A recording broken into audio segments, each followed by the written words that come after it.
on Send Me an Anonymous Message, a husband wrote, "My wife is pregnant and I thought she didn't have any cravings. Found out today that she pays a neighbor to go on those errands for her. I don't know how to feel about this. I somehow think I wouldn't mind sharing that experience with her. She acted okay since the beginning, only to find out she had morning sickness. I didn't know. She told her best friend and mom every feeling, and she didn't tell me. I asked her, she said I once said those things were women whining, but that was a joke. Didn't mean I don't want to be a part. She's now 8 months. I never was a part of the whole journey. We both work 9 to 5. Do I feel good that at least I wasn't stressed?" She told her friend every feeling, even at midnight. And I was right there. Found out through her phone. She never acted unwell because of a joke of when we were dating. I don't know what emotions to process. Guilt, fear, sad, anger. So someone else posted this entire story, and this was her response.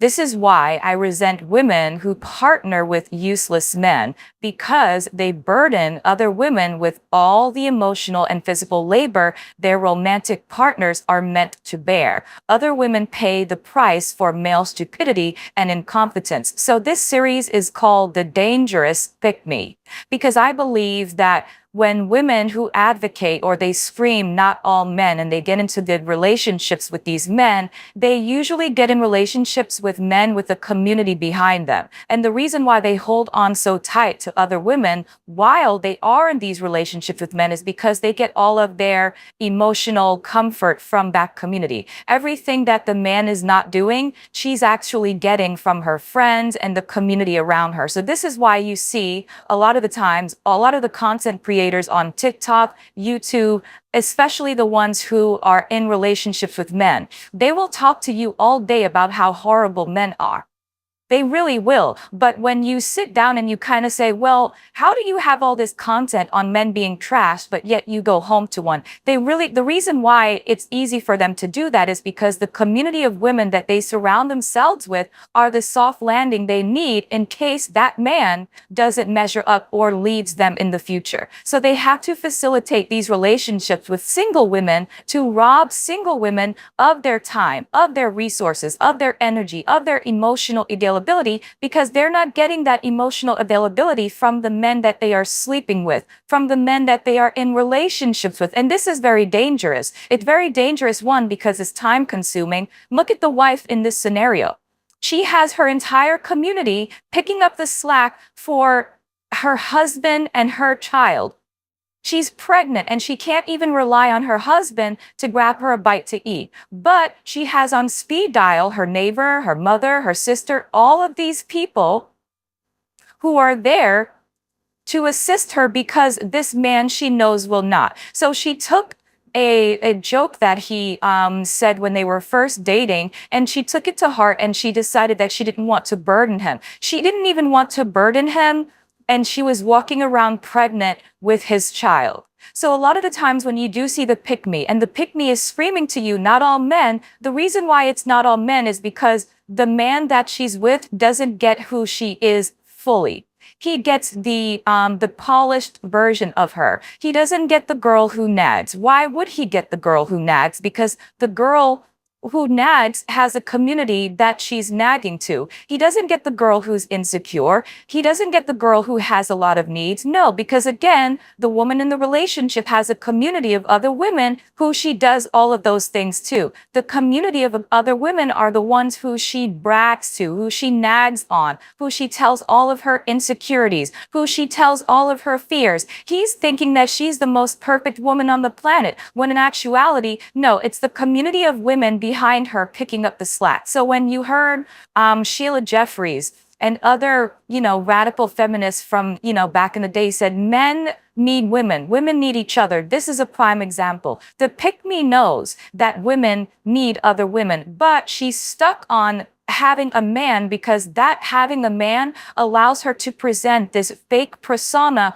to this individual male. So when we go back to the comment section of this post, and it's brilliant because so many women were saying, oh, I have a friend like that. I have a friend like that who's in a relationship with a man, and she's complaining to me 24/7 about how horrible this man is. But will that friend actually leave that man? She never will. And why would she leave that man? She has her community behind her that's picking up her emotional turmoil everywhere she turns. I don't know if women ever get tired of it. I do. I personally don't have close friendships with women who are married, with women who are in relationships, because a lot of the times, women who are in relationships and women who are married, they have a tendency to kind of bring their relationship into your friendship. So it's never really about a friendship between two women. It's always about, let me vent to you about this piece of shit man that I'm in a relationship with. And when you say to them, well, why don't you leave the man?